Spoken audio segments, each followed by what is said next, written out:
Ewala gracia fumuini yako Maketu kosa neuluta samuka.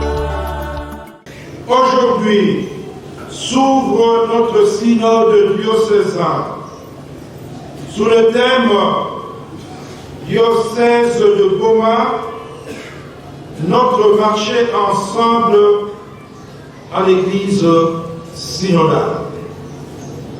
De fait, nous voici à la 3e et dernière année d'exploitation de notre thème pastoral triennal 2021-2024. Tous ensemble, main dans la main, marchons dans la même direction pour mieux édifier notre Église. Beto Yonso, Beto Sipasana, Beto Tamula Nzila Mosi, Samo Beto Tomisa Ibuya Beto. Pour rappel, la première année 2021-2022 de notre marche synodale triennale, nous avons insisté au regard de notre projet d'action et d'orientation sur 7 points qu'après une évaluation sans complaisance, nous avons approfondi durant la 2e année 2022-2023. Ces points portaient sur 1. L'éducation et la jeunesse. Combattre les antivaleurs, à savoir la paresse intellectuelle et manuelle, la loi du moindre effort, la corruption, la tricherie, l'impolitesse, l'insalubrité, la délinquance. 2.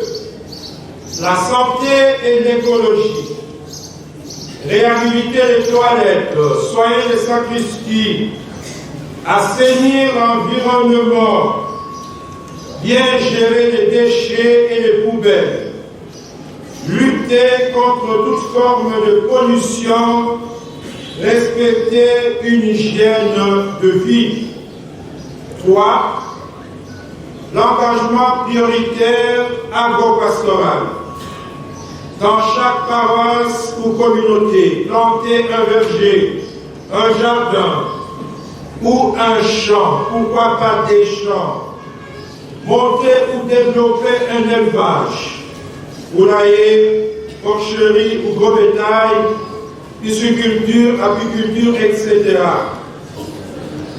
Pour une autoprise en charge. 4. La gestion paroissiale et pastorale. Rétablir l'autorité du curé doyen et du responsable de communauté. Promouvoir la concertation et la corresponsabilité.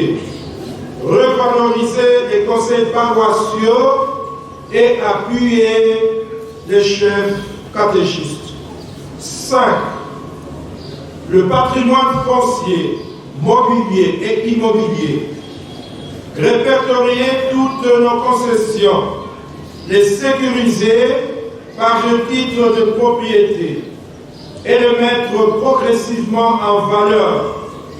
À commencer par exemple par une haie de palmiers neufs ou d'autres arbres fruitiers. En acquérir de nouvelles. Entretenir le presbytère et autres infrastructures paroissiales, scolaires ou sanitaires. Soigner et sauvegarder le mobilier. 6. Le suivi et le contrôle des institutions, des hommes, des activités et de projets.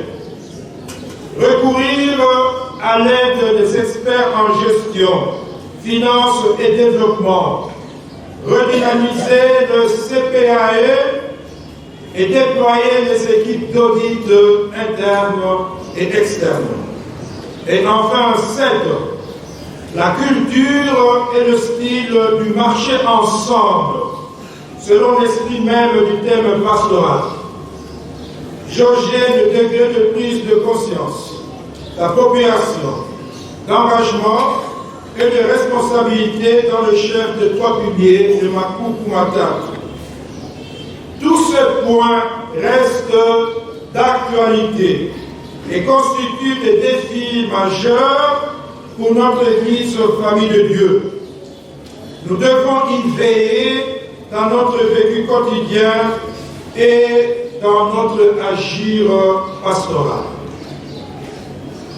Cette dernière année, 2023-2024, est celle de la mise en œuvre effective et du couronnement au niveau local ou diocésain de notre marché ensemble en Église synodale, sous la houlette d'abord des curés, ensuite des curés doyens et enfin de l'évêque diocésain.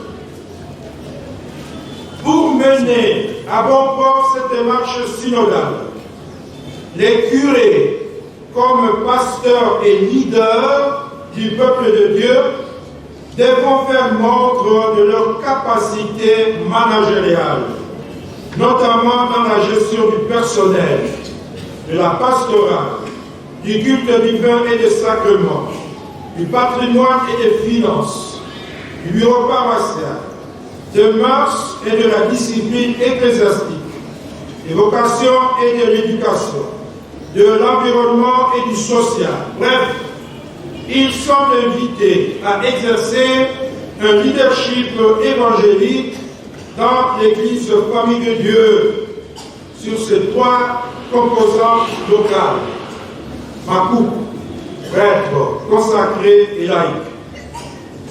Pour tout dire, avec cette rentrée pastorale, nous entrons résolument dans la phase de la mise en route de notre synode diocésain, tant attendu, voire réclamé. Nous rendons grâce à Dieu qui nous donne cette opportunité, ce kairos, ce temps de grâce. Au cours des 2 années précédentes consacrées au synode sur la synodalité au niveau de l'Église universelle, dont la clôture interviendra en octobre, nous avons été suffisamment entraînés à l'esprit synodal, au style synodal, à la démarche synodale. Nous pouvons donc de plein pied célébrer notre synode diocésain. Pour notre gouverne, pour votre gouverne, voici quelques jalons qui devront baliser notre démarche synodale. 1. La synodalité n'est pas et ne doit pas être un mot creux, ni un slogan tapageur, encore moins une idéologie. C'est le nouveau style de notre être et de notre agir à l'Église, le style synodal. 2. Une Église synodale est une Église où tous marchent ensemble, main dans la main, comme des compagnons de route, et non comme des charrettes à tirer. Une marche avec Dieu, et à la suite, et sous la houlette du Christ bon pasteur, avec des personnes et des communautés dotées de liberté, mais liberté purifiée à travers le discernement et chargée de responsabilité. C'est une église où chacun est à l'écoute de l'autre et tous à l'écoute de l'esprit. Et dans cette écoute mutuelle, le rôle du responsable est justement de discerner ce que l'Esprit dit à l'Église. Il doit avoir un grand cœur qui écoute pour discerner le message de l'Esprit. Une Église synodale est donc une église de l'écoute réciproque, une église du dialogue. 3. La synodalité, c'est le marcher ensemble, à l'instar des disciples d'Emmaüs. Mais parfois aussi le courir ensemble, chacun suivant son rythme, mais dans la même direction et dans le respect de l'autorité. Comme pour Pierre et Jean le matin de la résurrection. Vous savez, Jean court plus vite que Pierre, mais il l'attend pour juger et discerner. C'est Pierre qui entre le premier dans le tombeau devenu vide. D'autres encore l'accompagnent ou courent dans l'ombre. Mais ils sont là, comme Marie-Madeleine et les autres saintes femmes. 4. Dans ce marché ensemble, il y a des personnes qui sont investies d'autorité et qui doivent exercer leur leadership auprès des autres. C'est le rôle de Pierre, des autres apôtres et de leurs successeurs. Les disciples d'Emmaüs retournent auprès des apôtres. Paul et Barnabé reviennent à Jérusalem consulter les 12. Ils ont et gardent le sens de référence. Et les apôtres, après discernement et délibération, et à l'écoute de l'Esprit, prennent les décisions qui s'imposent, interpellent, mettent en garde et exhortent. L'Esprit Saint et nous-mêmes avons décidé. 5. L'autorité, c'est-à-dire le pouvoir, vient de Dieu, mais le leadership, c'est-à-dire l'exercice de ce pouvoir, là où la manière de diriger s'apprend, se cultive. Le style de leadership, qui peut être directif, participatif ou délégant, je ne dis pas délégant, ce style de leadership est fonction de l'état de conscience de protagoniste, de leur degré au niveau des responsabilités et du genre de situation. Il faut donc bien discerner, s'adapter et appliquer le mode de leadership qui convient suivant les circonstances et les contextes. 6. Pour reprendre une image chère au pape François, le pasteur doit marcher avec ses brebis. Tantôt, il est devant pour guider, montrer le chemin, indiquer la voie, braver les dangers et les obstacles. Tantôt, il se tient au milieu pour sentir l'odeur des brebis, converser et dialoguer avec elles, pour écouter le peuple. Quelquefois, il se place derrière le troupeau pour pousser, tenir et soutenir les brebis qui tiennent le pas ou qui sont fatigués, mais aussi pour laisser parfois les troupeaux frayer librement son chemin, le laisser aller libre de respirer, lui laisser aussi une marge de liberté et d'initiative pour assumer ses propres responsabilités. 7. Dans l'Église synodale, l'autorité doit être conçue et exercée comme un service et non comme une domination, un appétit ou abus de pouvoir. Et partant, abus de finances, abus de mœurs, abus de conscience. Le Christ Jésus ne bafoue pas l'autorité par un nivellement sous prétexte de fraternité et d'égalité. Mais il indique la manière évangélique de la concevoir et de l'exercer. Le Christ dit, vous m'appelez Maître et Seigneur, Et vous avez raison, car vraiment, je le suis. Et il ajoute, eh bien moi, je suis au milieu de vous comme celui qui sert. Voilà la conception chrétienne du pouvoir, le style évangélique du leadership, le service. Servir et non être servi ou se servir. 8. Dans l'église synodale, tous sont solidaires et co-responsables, prêtres, consacrés et laïcs, hommes et femmes, petits et grands, jeunes et adultes. Tout le monde répond de la bonne marche et de la prise en charge de l'église. Chacun à son niveau et suivant ses talents. Cette affaire nous concerne. Comme nous l'entendons cette semaine dans la lecture, la première lecture, tirée du livre d'Espace. Cette affaire nous concerne. L'Église, c'est notre affaire. 9.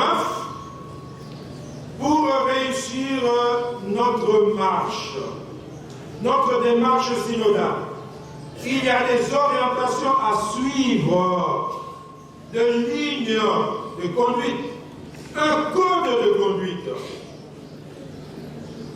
Et des vices ou tard à éradiquer absolument. Je donne ce livre de conduite.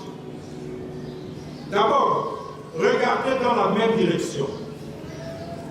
Contrairement à certains qui font cavalier seul, comme Thomas, ceux-là, vous savez, Thomas, le jour de la résurrection, là, est seul, il a laissé les autres. Contrairement à ceux qui font leur chemin à eux, celui de la perdition, comme Judas, qui s'en est allé dans la nuit, on le dit, dans le noir, l'obscurité, le ténèbre, qui a déserté en partant vers son destin. Nous tous, qui sommes adultes dans la foi, nous dit Saint Paul, nous devons tendre dans la bonne direction, cette direction, et non pas dans une autre direction. Restons donc dans la même ligne. Ensuite, notre ligne de conduite, se regarder dans le respect mutuel, promouvoir le dialogue et l'écoute réciproque, privilégier la correction fraternelle, maintenir la connexion fraternelle. Ne pas entretenir un dialogue de sourds, sinon c'est quel synode. Dialogue de sourds, on ne se comprend pas. Bannir et combattre la fausseté. Ne pas être fort, il faut être vrai.